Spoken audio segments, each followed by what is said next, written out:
I told everyone I was only kidding about sleeping with Grant's father for cash, but that's the sanitized version people can stomach. What nobody understands is that the joke itself was already a confession. I just didn't realize how transparent I was. I'm not innocent, but I'm not the gold digger they painted me either. The real stakes weren't just losing Grant. They were about becoming the person my mother always warned me about, the woman who trades intimacy for security. My sister won't return my calls. My own father looks at me like I'm wearing someone else's skin. And the worst part, they think I actually initiated it. They believe I saw a 70-year-old man with a wallet and calculated the odds. That's what keeps me up at night, not the breakup, but the absolute certainty that if you knew the whole story, you'd question everything too.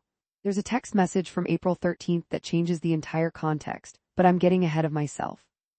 I met Grant at a brewery opening downtown where I was pouring samples for $9 an hour plus tips. He wore a Patagonia vest and talked about his startup like it was already a Fortune 500 company. I liked his confidence, the way he ordered for both of us without asking, like he already knew what I needed. My roommates said he was controlling. I said he was decisive. That word choice should have been my first red flag, but I was 23 and tired of deciding everything alone. His apartment had those automatic blinds that closed with a remote control. The thermostat was programmed to his exact sleep schedule. Even the coffee maker knew his preferred roast better than I did. I moved in after 3 months because my lease was up and he said, "Let's stop wasting money on 2 rents." The subtext was clear: my money was the waste. He earned 6 figures. I made slightly above minimum wage. Every dinner out became a lesson in his generosity. Every grocery receipt a quiet reminder of the imbalance. Grant's father, Richard, visited the first Sunday of every month. He'd show up in his Mercedes with the windows tinted so dark you couldn't see inside, bearing gifts from whatever country he'd just visited. Cuban cigars, Swiss chocolate, Italian leather journals nobody used. He called me sweetheart and always found reasons to touch my shoulder when Grant left the room. I mentioned it once after a few glasses of wine. Grant laughed and said his dad was just tactile. "He's European that way," he added, though Richard was from Wisconsin. The thing about being broke in someone else's beautiful life is you start performing gratitude for things that make you uncomfortable. You smile when they buy you things because you need those things. You laugh at jokes that aren't funny.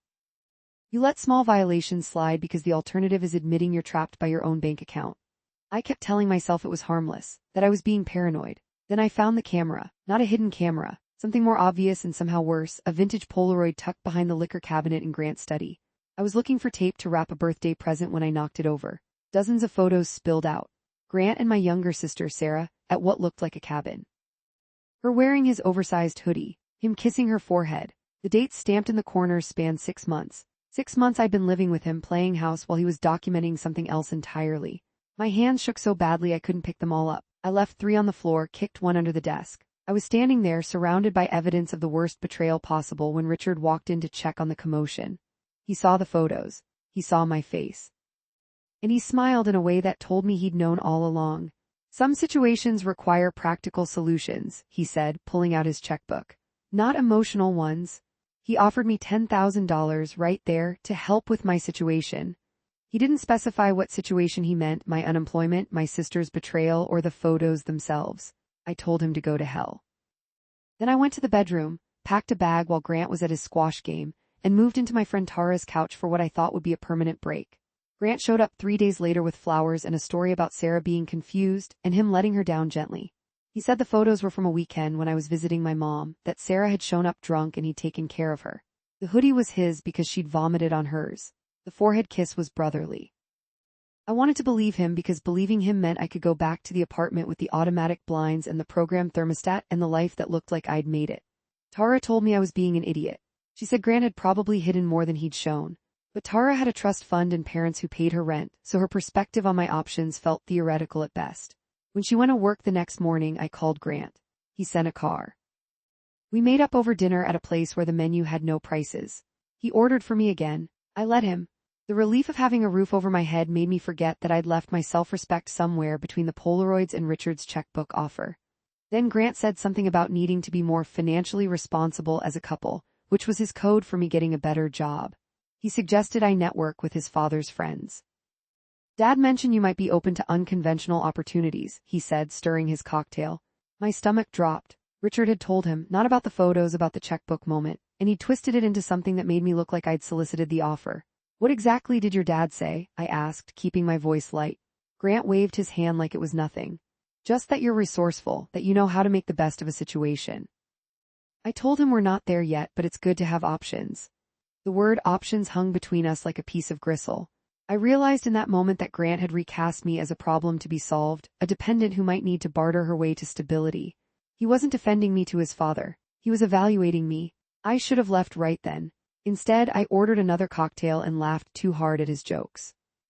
The alternative was admitting I'd moved in with a man who saw me as a line item, a man whose father saw me as a transaction waiting to happen.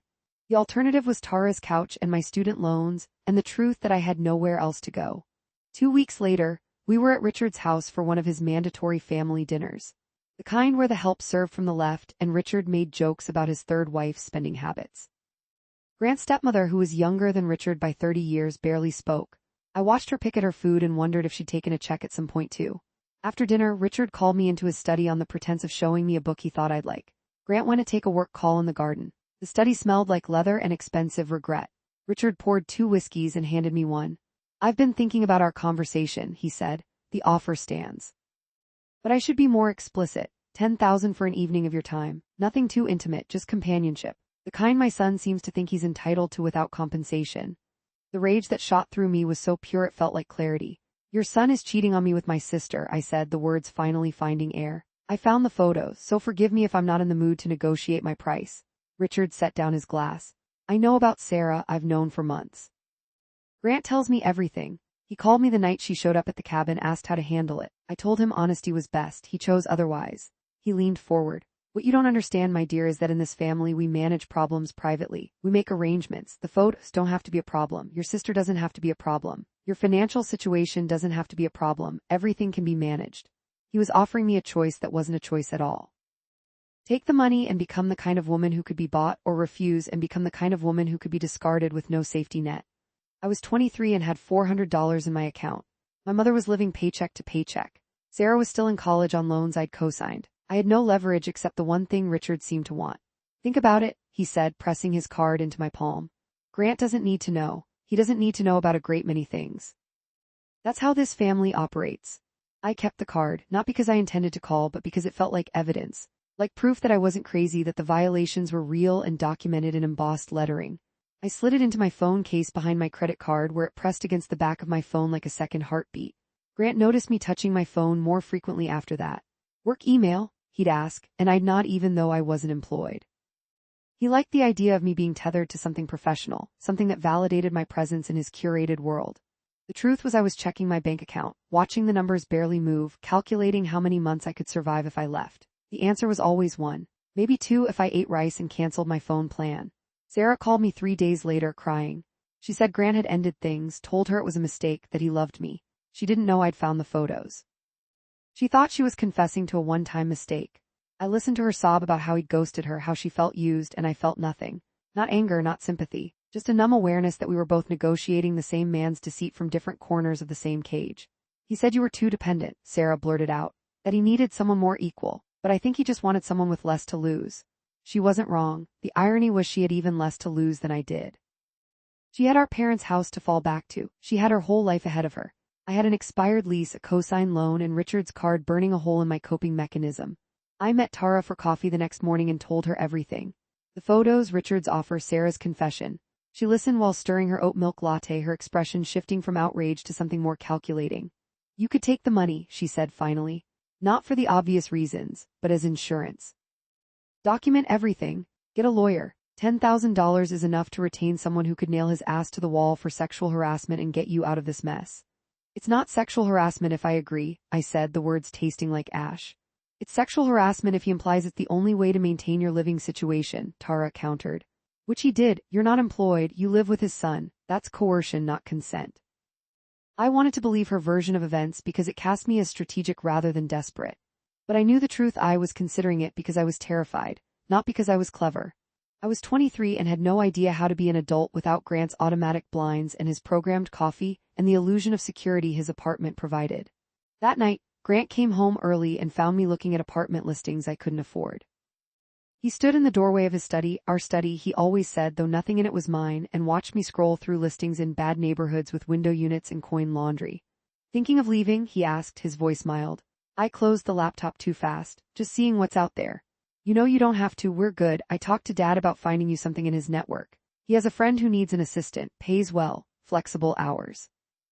Way he said flexible made my skin crawl. He crossed the room and put his hands on my shoulders. I want to take care of you, but you need to meet me halfway, show you're committed. I shrugged him off and stood. Did you tell your dad about Sarah, about the photos? Grant's face went blank the way it did when his startup stock dipped. What photos? The Polaroids in your study, the cabin, the hoodie, don't lie to me. He recovered fast, too fast. Those are from before you moved in, way before.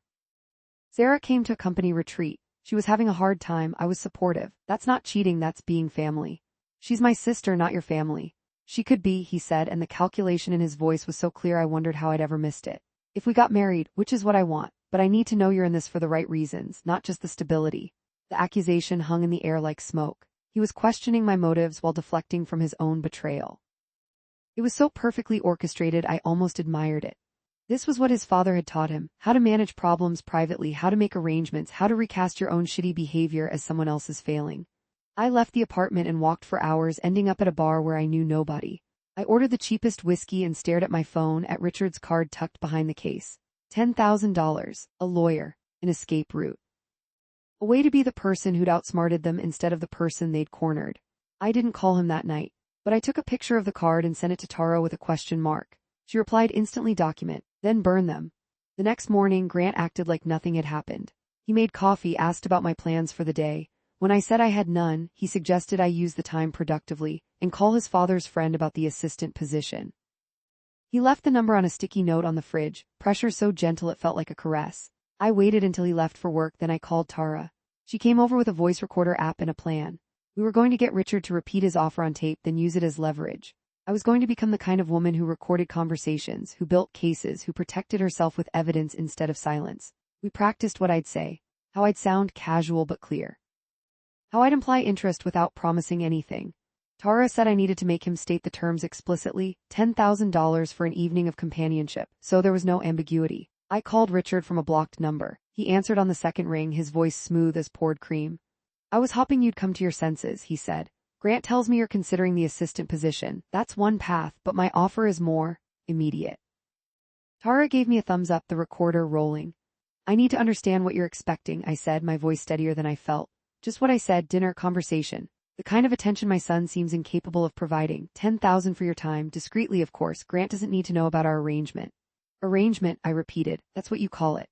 In this family, that's what we call solving problems. You have a problem, I have a solution. We're both adults. I hung up. Tara was already saving the file. That's enough, she said. We can get him for solicitation at minimum, maybe more. But we both knew it wasn't enough, it was just words. No money exchanged hands, no crime committed yet. It was a gray area the kind men like Richard built entire lives inside of. 3 days passed. I avoided Grant, claiming I was networking. He seemed pleased, like I'd finally understood the assignment. On the 4th day, Richard called my actual phone. I've made a reservation, he said. Friday, 8 o'clock. The Jefferson Suite at the Whitmore if you're serious about solving your problems. I didn't say yes, I didn't say no. I just listened to the silence on the other end and realized I was standing at a cliff edge where every choice led to a different kind of fall. That night, Grant wanted to have sex. I couldn't. I faked a headache and he rolled over without argument. I lay awake listening to his breathing, thinking about how easy it was for him to sleep while I tried to decide which version of myself I could live with. The woman who took money from a predator to escape a liar, or the woman who stayed with the liar because she was too afraid to be alone. Sarah texted me the next morning. Grant says you're acting weird. Are you okay? I didn't answer. I blocked her number instead. The sister who'd slept with my boyfriend, who'd become part of the machinery that trapped me, didn't get to check in like she was innocent. I was becoming someone who made hard choices. I just wasn't sure yet if they were the right ones. Tara said I should confront Grant with the recording. Use it as leverage to get out clean. Threat to expose his father if he doesn't give you a settlement. But I knew better. Families like Grant's didn't settle. They counterattacked. They had lawyers on retainer. They'd claim I was extorting them. The recording would become evidence of my criminal intent, not Richard's harassment. I was a broke 23-year-old with a voice memo. They were a real estate empire with a PR team. Friday approached like a storm system. I tried on every dress I owned, looking for one that said I'm in control instead of I'm terrified. I settled on a black wrap dress that cost $30 at a consignment store. Tara came over to do my makeup, her hands steady where mine shook. Last chance to not do this, she said, lining my eyes. Last chance to have enough money to actually leave, I replied. She didn't argue because she knew my math. $400, cosign loans, no job, no apartment. I'd run the numbers 100 times. $10,000 was a studio apartment security deposit plus 3 months' rent. It was time to find a job that didn't involve pouring beer. It was breathing room. It was a start. I walked to the Whitmore instead of taking an Uber. I needed the air, the time, the streets to convince me I was still a person who could make decisions. By the time I reached the hotel, my feet ached and I'd almost turned around 4 times. But then I saw Richard's Mercedes idling at the curb and I knew I'd already been seen. To walk away now would be to invite questions I couldn't answer. The Jefferson Suite was everything you'd expect. Champagne on ice. City views that cost more than my monthly food budget. Richard in a suit that fit too well for a man his age. He poured me a glass without asking if I wanted it. "You look lovely," he said. "Grant has terrible taste in everything except women." I didn't drink. "Let's be clear about what this is." "It's whatever you need it to be," he replied. $10,000, dinner, conversation. After that we reassess. I have friends who appreciate discretion. You have a problem with discretion. Seems like a perfect match. He was offering to pimp me out. That's what this was. I wasn't the first. His stepmother was younger than his son. The pattern was there if you looked. I was just the next iteration, the one who come pre-broken by his son's betrayal, making me easier to shape. I stood up. "No, this was a mistake." Richard touched my wrist, not gripping, just resting his fingers there. "Grant was never going to marry you, you know that, right? He was using you for the optics. The struggling girlfriend makes him look grounded, but he's been seeing my business partner's daughter for months. That's who the photos were really for. Your sister was just practice." The room tilted. "What?" "Victoria Ashford, 26, trust fund, suitable. She's meeting us for drinks in an hour. I thought you should know before you make any rash decisions." He pulled out his checkbook. 10,000 now, 20 more if you leave town for a few weeks. Let him think you're the one who bylaid. Save face all around. I looked at the check, then at Richard, then at the city lights that suddenly seemed very far away. "You're lying." He pulled out his phone, scrolled, and showed me a text thread. Grant's name at the top, planning dinner with Victoria, calling me the placeholder, discussing when to phase me out. The dates went back 4 months, 4 months of me playing house while he was managing my expiration date. "He tells me everything," Richard said. "He always has. The question is, what are you going to do about it?" I took the check, not because I wanted the money, but because I needed proof that this was real, that I wasn't crazy, that the man I was planning a future with had already written my ending. Richard smiled. "Smart girl, now shall we order dinner?" I left the suite without answering. He didn't stop me. He had what he wanted, me compromised, holding his money. The rest was just details. I called Tara from the street.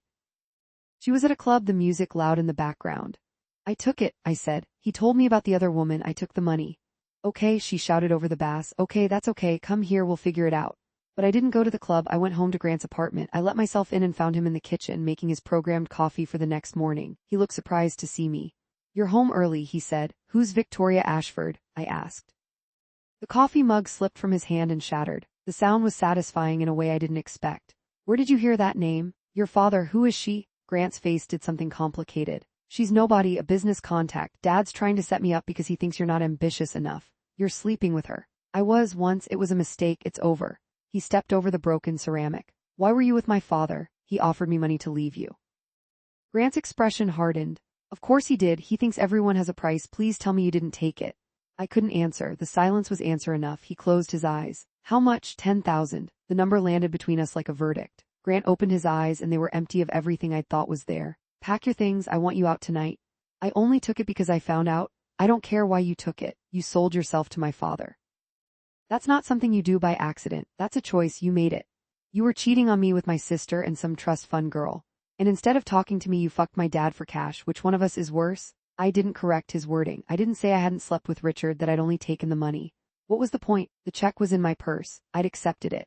In Grant's worldview, that was the original sin that canceled out all his lesser transgressions. I packed a single suitcase. He stood in the doorway watching, his phone in his hand. "I'm changing my number," he said. "Don't contact me. Don't contact my family. Consider this your severance." He didn't mean the 10,000. He meant the life he'd provided, the security, the future I'd mistaken for love. He was reclaiming it all, and I was left with a check I couldn't cash without becoming the woman everyone thought I was. I slept on Tara's couch again that night. Next morning I tried to call Grant, but his number was already disconnected. He changed it faster than I'd processed what had happened. I tried his work email, but it bounced back. He'd blocked me there too. The speed of his erasure was impressive, like he'd been practicing for months. Which of course he had. "Sarah called me from a blocked number. Grant says you took money from his dad. Is that true?" "He cheated on both of us," I said. "With you and someone else." "That's not what he says. He says you were seeing Richard behind his back, that you joked about it, that you asked for money." The world inverted. Richard had gone ahead of the story. He told Grant his version, the version where I was the opportunist, where his offer was a test I'd failed, where his son was the victim of my gold digging. And Grant, desperate to be the hero in his own narrative, had believed it, or pretended to. I have a recording, I told Sarah. Of what? Of Richard offering me money. She was quiet for a long time. Grant says you threatened to release it unless his dad paid you more. He says you're extorting them. The second check, the one Richard had mentioned in the suite, $20,000 to leave town. He'd never intended to give it to me. He just needed me to know it existed so he could claim I demanded it. I hung up on Sarah and pulled out my phone. Tara's recording was gone, deleted. The file corrupted or erased, I didn't know which. I had nothing except the $10,000 check in my purse and a story that sounded like a desperate lie. I tried to deposit the check at my bank. It bounced. Of course it bounced. Richard had probably stopped payment the moment I left the hotel. The teller looked at me with pity when she explained the insufficient funds. I wondered if she could see the shame on me if it looked like a stain. Tara let me stay for a week then too. I got a job at a different brewery, this one closer to her apartment. The pay was the same $9 an hour. I looked into lawyers, but the consultation fees were $200 just to listen to my story. Without the recording, I had no case. Without money, I had no leverage. Without Grant, I had no home. The public erosion happened slowly, then all at once. Sarah posted a photo of her and Grant at a concert, their faces close. The captions, surround yourself with people who lift you up. My mother called, confused, asking why I wasn't at the family barbecue. Grant had brought Sarah instead. He told my parents we were taking space. They'd welcomed him because he was the successful boyfriend who'd always been so generous. My father left me a voicemail, honey, maybe you should apologize. Whatever happened, family's important. Grant seems willing to forgive. But Grant wasn't willing to forgive, he was willing to erase. He'd already recast our entire relationship as my scam, my attempt to climb social ladders on his back. His friends, who'd never been my friends but had been friendly, unfollowed me en masse. I watched my follower count drop like a thermometer in winter. No one wanted to be associated with the girl who'd slept with her boyfriend's dad for money. I considered telling the truth on social media, posting the whole sordid story, the photos, the offer, the bounced check, but I knew how it would read. A scorned woman making accusations she couldn't prove. A gold digger's revenge. Grant's father donated to charities. Grant's startup had good PR. I was a brewery server with a bounced check and a recording that didn't exist, so I said nothing. I let them write the story. I became the cautionary tale. The joke. The girl who joked about sleeping with his dad for money and then, according to everyone who mattered, had actually done it. The truth is messier. The truth is I took the money because I was cornered. The truth is I never slept with Richard, but I considered it. I stood in that hotel suite and calculated the cost of my integrity versus the cost of my survival. I chose survival. That choice made me someone I don't recognize. It made me the woman in the joke. The punchline. The trashy story people tell at parties. 6 months later, I was still on Tara's couch when I got a letter. No return address. Inside was a flash drive and a note in Richard's handwriting. For what it's worth, you weren't the first. You won't be the last, but you're the only one who walked away. The flash drive had files, documents, emails between Richard and Grant discussing the Victoria situation and how to handle the brewery girl. There were spreadsheets of previous arrangements, women Richard had paid off, situations Grant had helped manage. There were photos, but not of me. Of other women in similar hotel rooms accepting similar checks. A pattern so established it was essentially family business. And then I understood. Richard hadn't stopped payment on the check because I'd refused him. He'd stopped payment because I hadn't played my part. I was supposed to take the money, sleep with him, then disappear quietly like the others. When I'd just taken the money and left, I'd broken the script. I'd become unpredictable. So he'd preemptively destroyed me, recast me as the aggressor, made me the joke before I could make him the villain. I finally had proof, but it was 6 months too late. Grant had moved on. Sarah was dating someone from her grad program. My parents had accepted that I'd made mistakes. The social currency of truth expires quickly. All I could do with this evidence was exactly what Richard had accused me of, use it to extort them. Or I could let it go. Except that I'd been played by professionals.